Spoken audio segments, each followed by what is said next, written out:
I studied over 1,000 online coaches, from one-man operations to multi-million-dollar brands. And what I found shocked me. The ones who made millions weren't the loudest, or they weren't even the most consistent. They were the ones who built systems, not just audiences. Systems that turned trust into traffic and traffic into clients. And these 7 patterns show exactly how the best coaches in the world didn't just 500x their traffic, they 500x their impact, income, and influence. At my agency, I've seen multitude of clients' competitors plateau around 50K per month. Some, they even quit. They've hit what I call the invisible ceiling. So when I started noticing that a few coaches were growing exponentially and openly sharing how much they made last month, I wanted to know why. What were they doing that others weren't? So I studied thousands of channels, analyzed over 1 million pieces of content, and mapped the patterns that made their audience trust them enough to buy. And what I found wasn't another marketing hack, it wasn't their funnel or even their consistency. It was something deeper, hidden inside how they communicate, how they position themselves, and how they make people feel when they speak. Each of these 6 coaches mastered one principle that changed everything for them. And if you apply these, it could do the same for you. Let's break them down now. Let's start with the person who built a $200 million empire out of simple sentences. Alex Hormozi. Alex has one skill that most coaches completely overlook. He makes complicated ideas sound stupid simple. And this same approach is what he used for all of his marketing. But I'll explain that later on. Every word he says feels heavy, not because it's complex, but because it's clear. In his $100 million hooks playbook, Alex tells a story about Larry King and Dean Graziosi that changed how he views marketing forever. He realized that even if your offer is incredible, it doesn't matter, because if your hook doesn't make people feel like it's for them, they're never gonna listen. That's the essence of what Hormozi preaches. He speaks to the person before the pitch. He always makes the viewer feel understood before he tries to make them understand him. That one sentence, "they don't care about you," is the single greatest copywriting filter for any coach. Most coaches talk like teachers, but Alex, he talks like a translator.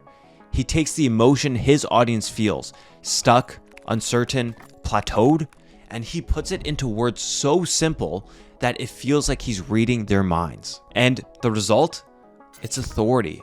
Because the person who can articulate your problems better than you can automatically earns the right to solve it. There's a framework I call the Hormozi filter. Step 1, simplify the premise. Strip the jargon out until a 5th grader could explain it. Step 2, quantify the outcome. Attach a number, a timeline, or a clear result. And step 3, name the enemy. Every great message needs to push against confusion, inconsistency, or mediocrity. That's how Hormozi turns his words into a movement. Every piece of content that passes through that filter is embedded with clarity, specificity, and polarity. The reason this matters for coaches is because most of you already have the expertise. You just haven't simplified it enough for people to see it as valuable. When your messaging is vague, your authority is invisible. When your messaging is clear, your authority is inevitable. Hormozi doesn't sell knowledge, he sells certainty. And clarity is what makes certainty scalable. So the first pattern is ruthless clarity. The ability to make complex transformation sound stupid simple. But clarity alone isn't enough. The next coach took it a step further, and she used transparency to build trust. If Alex Hormozi teaches us that clarity sells, Layla Hormozi shows us that credibility scales through vulnerability. Layla built her brand by not being perfect, but by being transparent.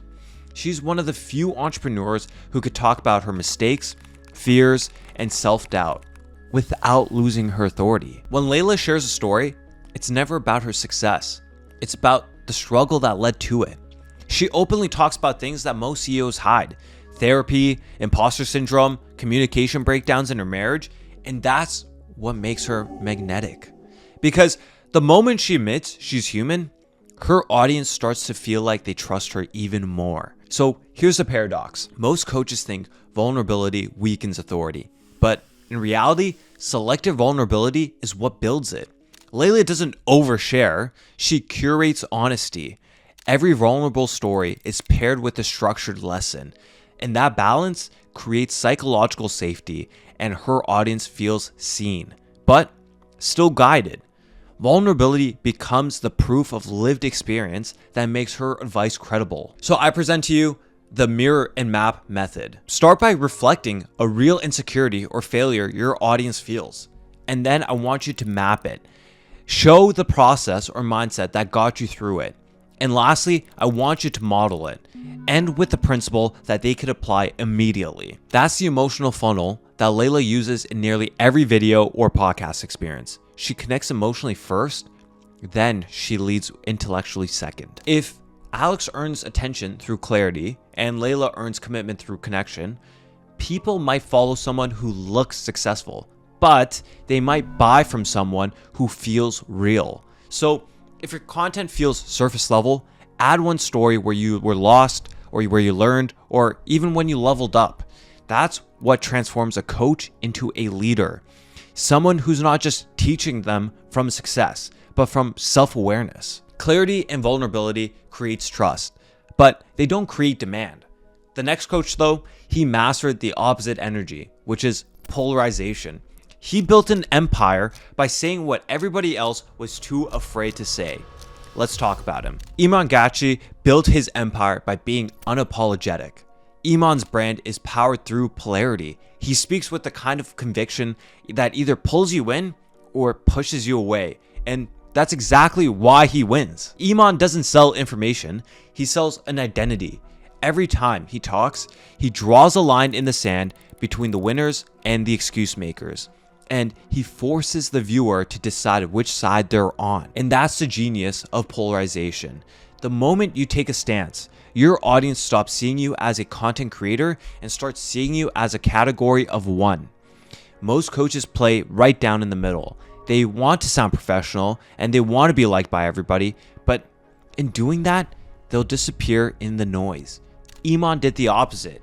He intentionally repels the people who aren't aligned with his values because he knows polarity amplifies resonance.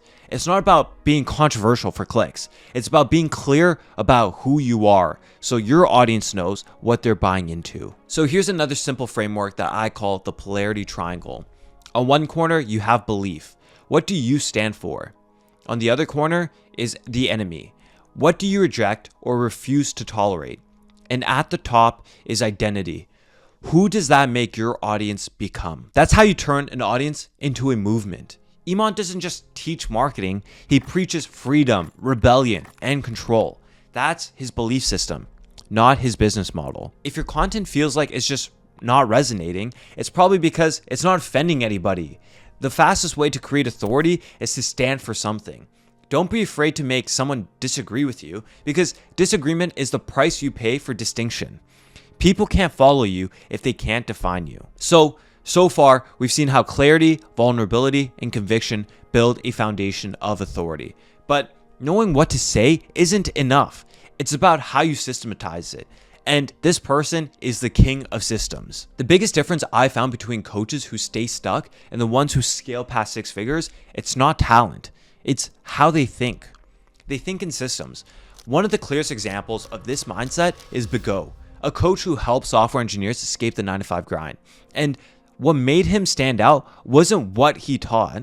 It's about how he engineered his business to work for him. Bigot didn't chase consistency. He built it. Instead of asking, what video should I make next week? He asked, what kind of videos will compound over time? That's the key difference between creators who burn out and coaches who build machines. He treated his YouTube channel like an infrastructure. Every topic is connected to a deeper system. Authority content that educated, proof content that builds trust, and story content that inspires. The result wasn't just more leads, it was more leverage.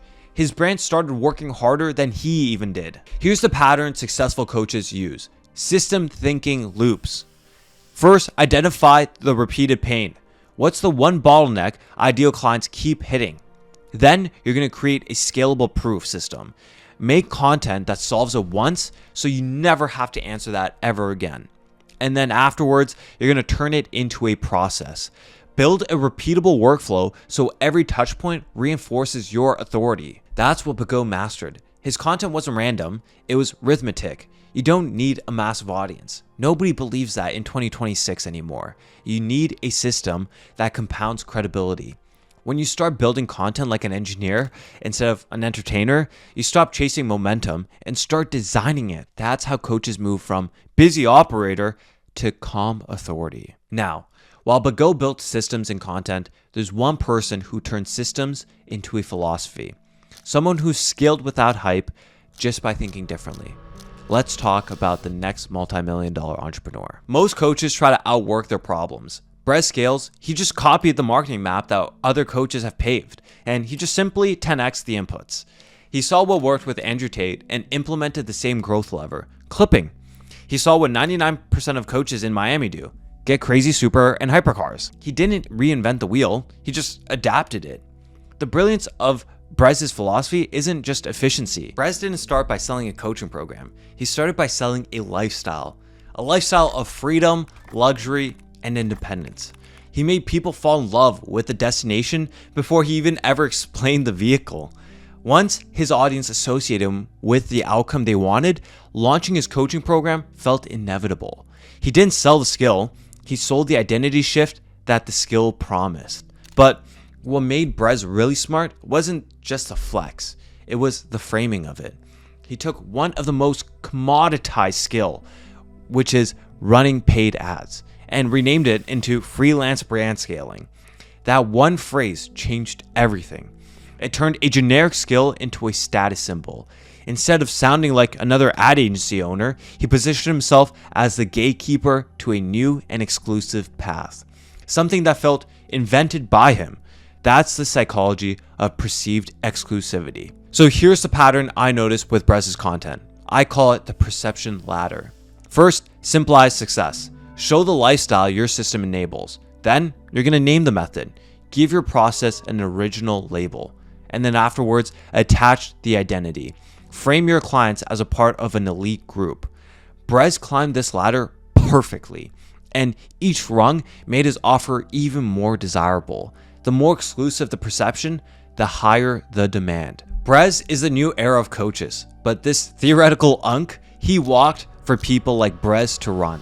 Most coaches try to outwork their problem, but Sam Ovens, he built an empire by outthinking them.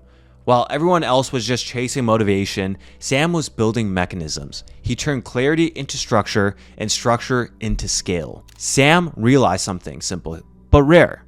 Motivation fades, but systems don't. Every coach starts out as a technician, grinding, improvising, figuring things out. But the ones who break through start thinking like engineers. They stop asking, how can I do more? And start asking, how can this happen without me? The brilliance of Sam's philosophy isn't just efficiency, it's emotional insulation. When you rely on motivation, your business rises and falls with your mood. But when you rely on systems, you create emotional neutrality. That neutrality gives you leverage because decisions get made from data, not from dopamine. So here's the flywheel Sam unknowingly popularized, what I call the systems flywheel. First, document, which is capture what works. Afterwards, you're going to delegate by removing yourself from that process. Third is diagnose it, analyze what broke. And then fourth, you're going to design it. So you're going to refine and repeat this process over and over again. Every feedback loop creates more predictability, and predictability is what creates freedom. The lesson here is simple. Structure outlasts skill, and every coach hits a point where their talent isn't enough to scale further. That's where systems takes over. You don't need more motivation, you need mechanics.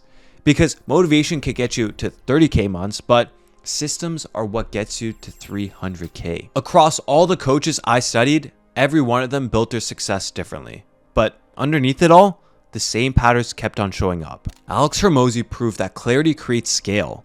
When you can articulate value simply, people trust you faster. Layla Hormozi showed that vulnerability still builds credibility. The more honest she became, the stronger her brand grew. Iman Ghazi demonstrated that polarization creates loyalty.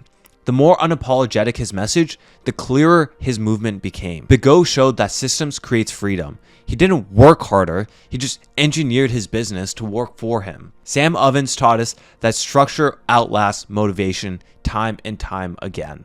The entrepreneurs who win aren't the most inspired, they're the most organized. And Brett Scales, he reminds us that perception creates profit. The way you frame your success determines the value people assign to it. These aren't just strategies, they're archetypes of how authority is built online today. Every coach who scaled past 6 or even 7 figures mastered one of these levers: clarity, vulnerability, conviction, structure, philosophy, or perception. And when they combined them, their growth became 10x. So if you're watching this right now, what you've done and what you've learned is to apply this. Because if I ever do this video again next time, I won't be just studying 1,000 coaches. I'll have to study 1,001 coaches because you'll be on that list.